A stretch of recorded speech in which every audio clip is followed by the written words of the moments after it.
let's walk through here. You mentioned, we have income, we have expense, we have the debt, we have the physical plant.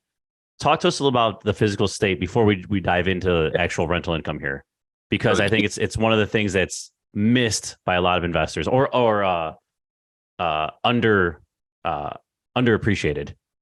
So what I'll say is when I'm looking at a property, and the first thing I do is I try to figure out what is essentially the play at the building. Is it a gut renovation? Is the building in need of capital improvements right away, where you're going to be spending hundreds of thousands of dollars to repair some of the components? And when we say physical plant, like, is the roof, in good shape?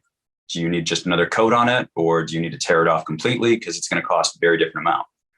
What's the state of the boiler?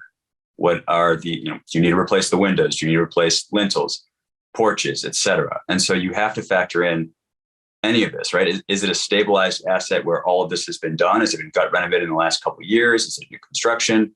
And so when we talk about the physical plant, that's what we're looking at.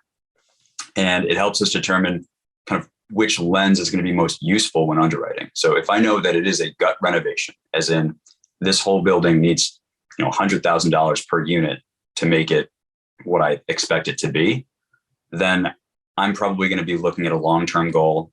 I'm going to be looking at an IRR analysis, which I'm not going to get into today.